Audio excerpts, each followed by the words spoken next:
सभी को मेरा नमस्कार। आज हम संविधान का बहुत ही महत्वपूर्ण विषय समझने जा रहे हैं। हमारा संविधान बहुत बड़ा है और जितने सालों से ये कार्य कर रहा है उससे लगता है कि सफल भी है, लेकिन कुछ आलोचक इसका आलोचना भी करते हैं और इसको उधार लिया हुआ पुलिंदा बताते हैं। उधार लिया हुआ पुलिंदा बताने का उनका एक जो तर्क है वो ये कि बहुत से देशों से ये लिया गया है। इसमें अनेक देशों की अच्छी अच्छी बातों को डॉक्टर भीमराव अंबेडकर ने अध्ययन किया और इसके आंकड़े पर यदि हम जाएं तो 60 देशों के संविधान का अध्ययन किया गया और जो बातें हमारे देश के अनुकूल थी, जिनको अपनी देश की परिस्थितियों में लागू कर सकते थे, उनको हमने लागू किया। और सफलता का राज यही है कि अब तक 26 जनवरी 1950 से लेकर आज तक एक बार इमरजेंसी 25 जून 1975 की इमरजेंसी को छोड़ दे तो एक सफल संविधान साबित हुआ है। अमेरिका के संविधान से हमने जो मुख्य सबसे पहले तो हम देखते हैं कि अमेरिका का संविधान। सबसे पहले जो हमने अमेरिका के संविधान से चीज ली वो थी मौलिक अधिकार। मौलिक अधिकारों को हमने अपने संविधान में शामिल किया और क्योंकि हमारे संविधान में 1 से 395 तक धाराएं हैं जिनको अनुच्छेद भी हम कहते हैं, तो इसे 12 से 35 तक हमने शामिल किया, यानी हमारे मौलिक अधिकार हैं वो 12 से 35 है। जब ये हम चीजें पढ़ते हैं तो इसके साथ अन्य छोटे छोटे प्रश्न भी तैयार हो जाते हैं। पूछा जा सकता है मौलिक अधिकार हमारे संविधान में कहां से कहां तक है, तो 12 से 35 तक। न्यायिक पुनर्विलोकन का सिद्धांत जो है वो भी हमने अमेरिका से लिया। इसका अर्थ जो राजनीतिक शास्त्र के विद्यार्थी नहीं होते उनको समझने में थोड़ी दिक्कत आती है, तो इसको एक नाम और है न्यायिक पुनर्निरीक्षण, न्यायिक पुनरावलोकन। अर्थात लोकतंत्र को चलाने में 3 स्तंभ होते हैं, विधायिका, कार्यपालिका और न्यायपालिका। और इससे बड़ा होता है संविधान, यानी विधायिका है, संसद है, वो संविधान के अनुसार कानून बनाएगी, कार्यपालिका उसको लागू करेगी। लेकिन ये देखना कि ये संविधान के अनुसार है या नहीं, ये अधिकार हमारे सर्वोच्च न्यायालय को है। हाई कोर्ट, उच्च न्यायालय और सर्वोच्च न्यायालय दोनों के पास है। यानी उनका निरीक्षण किया जा सकता है कि जो कानून सरकार ने, संसद ने अभी बनाया है, संसद ने बनाया और कार्यपालिका ने लागू किया है, क्या वो संविधान के अनुसार है। इसका पुनर्विलोकन का एकमात्र जो अधिकार है वो हमारी न्यायपालिका को है। ये अधिकार भी हमने जो ये अनुच्छेद है हमने प्राप्त किया है वो अमेरिका से।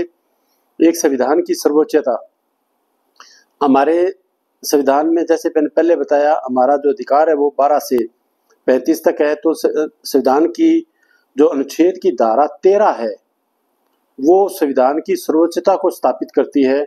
इसलिए हमारे देश में जब बहस होती है तो कहा जाता है कि हमारा संविधान ही सर्वोच्च है, क्योंकि संविधान के अनुसार ही विधायिका, कार्यपालिका, न्यायपालिका, देश की सारी संस्थाएं हैं वो संविधान के अनुसार चल रही है। अंतिम फैसला संविधान के मूल ढांचे के अनुसार ही होता है। न्यायपालिका की स्वतंत्रता का जो तरीका है, न्यायपालिका हमारी स्वतंत्र रहे, इसकी जो कार्यप्रणाली है वो सिस्टम भी हमने सारा अमेरिका से प्राप्त किया। एक उपराष्ट्रपति का पद भी हमने अमेरिका से प्राप्त किया। अमेरिका में राष्ट्रपति होते हैं, उपराष्ट्रपति उनका चुनाव होता है हर 4 साल के बाद। उसी तरह हमने भी एक उपराष्ट्रपति का पद रखा। अमेरिका हो या भारत हो, दोनों उपराष्ट्रपति, यदि राष्ट्रपति अपने पद पर हैं तो ज्यादा उनकी पद है वो ज्यादा प्रभावशाली नहीं होता। लेकिन अमेरिका में यदि राष्ट्रपति किसी कारण से राष्ट्रपति का पद खाली हो जाए तो उपराष्ट्रपति राष्ट्रपति बन जाता है और बाकी समय के लिए वो राष्ट्रपति ही रहता है, सारी राष्ट्रपति की शक्तियों का प्रयोग करता है।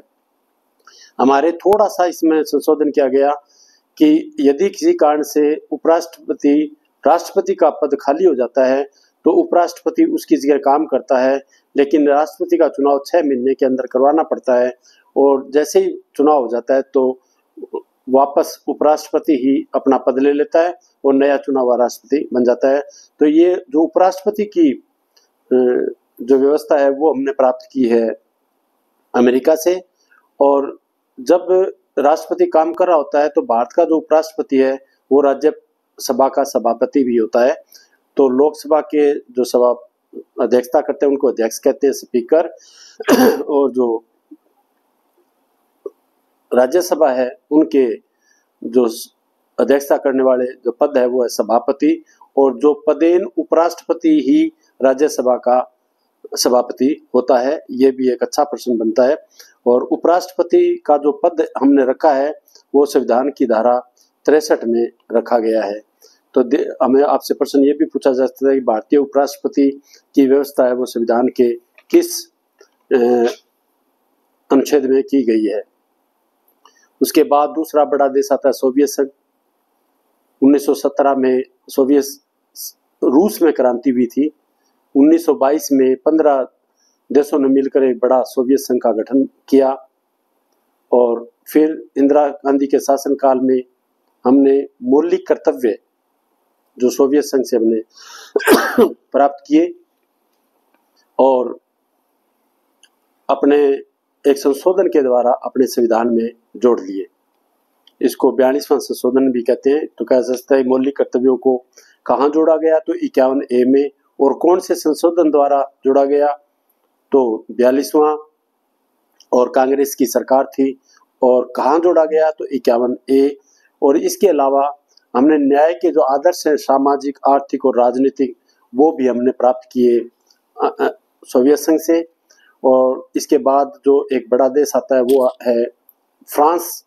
फ्रांस के संविधान से भी हमने स्वतंत्रता, समानता और बंधुत्व शब्दों को शामिल किया, क्योंकि 1789 में जो फ्रांस की क्रांति हुई थी और राजवंश के खिलाफ फ्रांस की जनता ने जो बहुत बड़ा आंदोलन चलाया था, उनका एक ही मुद्दा था कि हमें अपने देश में स्वतंत्रता, समानता और बंधुत्व की व्यवस्था करनी है। तो वो जब वो आज़ाद हो गए, उन्होंने अपने संविधान में शामिल किया। और फिर स्वतंत्रता, समानता और बंधुत्व को हमने भी अपने संविधान में शामिल किया। और जो स्वतंत्रता का जो व्यवस्था है वो हमने की थी अनुच्छेद 19 से 22। और समानता का जो व्यवस्था की है वो है 14 से 18। और इसी तरह हमने बंधुत्व, यानी बंधुत्व का मतलब सभी लोग समान, जाति, धर्म, लिंग, किसी के आधार पर भी किसी प्रकार का भेदभाव नहीं किया जाएगा। अब जर्मनी से हमने प्राप्त किया था आपातकाल में, आपातकाल देश यानी देश किसी संकट से गुजर रहा है तो देश में आपातकाल इमरजेंसी लगानी पड़ती है, तो उसकी व्यवस्था हमने जर्मनी से प्राप्त की। हमारे देश में 3 प्रकार के आपातकाल हैं, राष्ट्रीय आपातकाल, राज्य आपातकाल और वित्तीय आपातकाल। जो राष्ट्रीय आपातकाल है वो अनुच्छेद 352 में है। और जो राज्य में आपातकाल लगता है वो 356। और वित्तीय संकट का जो आपातकाल है वो 360 में लगाया जाता है। और ये एक इसमें बहुत ही महत्वपूर्ण प्रश्न ये बनता है कि किसी भी मनुष्य के जीवन के लिए आवश्यक है उसके अधिकार। फिर प्रश्न बनता है क्या आपातकाल में अधिकारों का निलंबन हो जाता है? हाँ, हो जाता है। लेकिन जनता सरकार के समय में 44वां संशोधन किया गया था। जनता दल की जब सरकार इमरजेंसी लगने के बाद, इंदिरा गांधी की इमरजेंसी लगने के बाद, जब इंदिरा गांधी की लोकप्रियता कम हो गई, 77 में जब दोबारा चुनाव हुए, जनता दल की सरकार आई और जनता दल की सरकार ने एक 44वां संशोधन किया था, जिसमें 42वें संशोधन में जो बहुत सी बातें जो हमारे संविधान के अनुसार नहीं थी वो, और इसके अलावा एक ये व्यवस्था की गई कि मौलिक अधिकार आपातकाल में भी जो 20 और 21 है, यानी जीने का अधिकार। इस बारे में एक मध्य प्रदेश की एक आपातकाल की घटना है, उसको आप अधिकारों के संबंध में वो जा सकते हो, आप पढ़ सकते हो। ये बहुत विस्तृत जानकारी यदि आपको चाहिए तो। लेकिन 20 और 21 का जो मौलिक अधिकार है वो आपातकाल में भी खत्म नहीं हो सकता।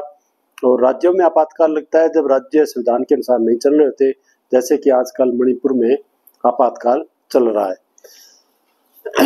इसके बाद आता है एक बड़ा देश ऑस्ट्रेलिया। क्षेत्रफल में। तो इसमें समवर्ती सूची नाम से एक सूची होती है, उसको हमने ऑस्ट्रेलिया से लिया। अब हमें समझना यह जरूरी है कि समवर्ती सूची होती क्या है। तो हमारे संविधान में 3 सूचियां हैं, संघ सूची, राज्य सूची और समवर्ती सूची।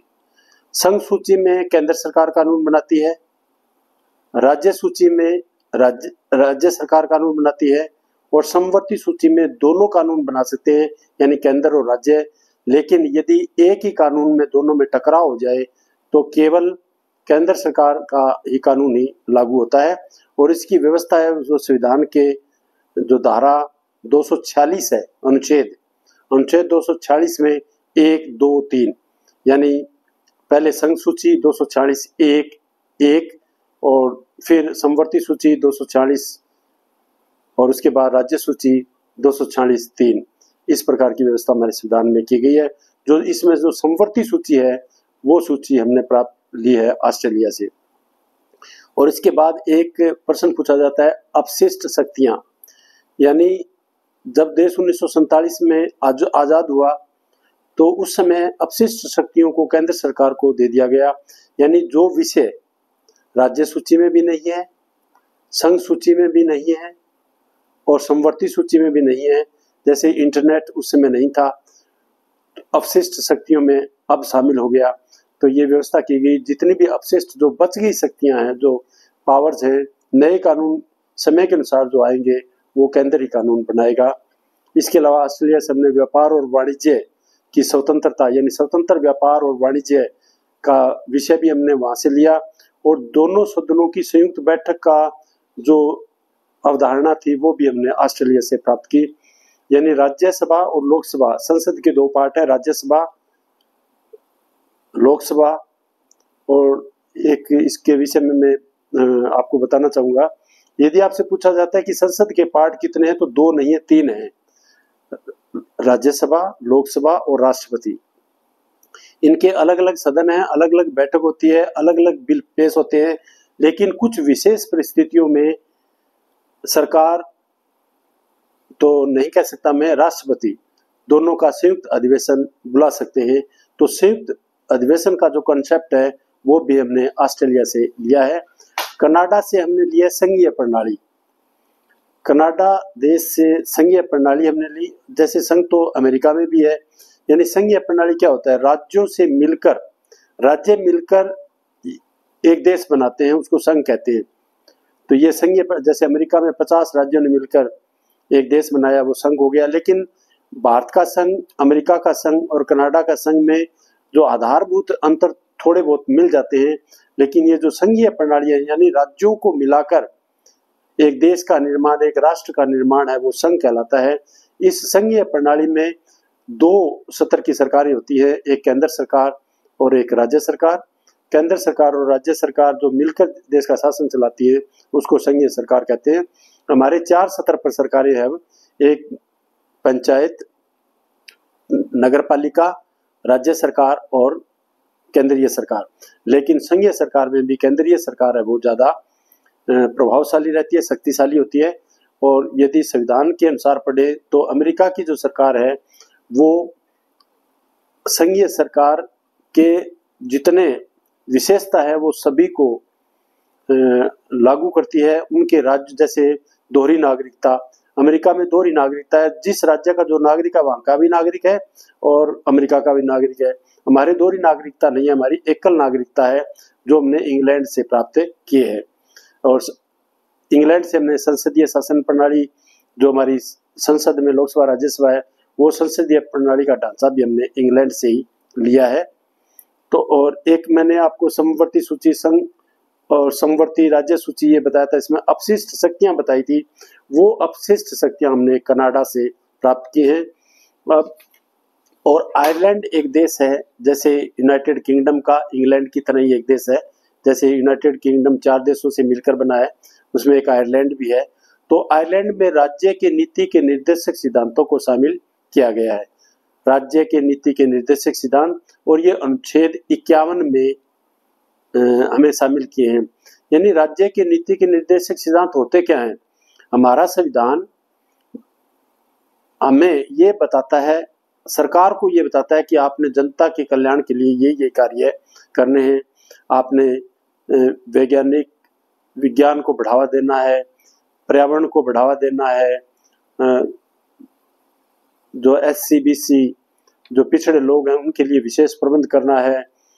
तो इस प्रकार की बहुत सी ऐसी विशेषता करती है जिससे सम्मान, देश का सम्मान रूप से विकास हो सके, सबका एक साथ विकास हो सके। जो हमारे देश की आज़ादी के समय भी एक चुनौती थी कि हमें समान रूप से विकास करना है, उसकी पूर्ति है हमारे राज्य के नीति के निर्देशक सिद्धांत करते हैं, जो अनुच्छेद 51 में शामिल हैं।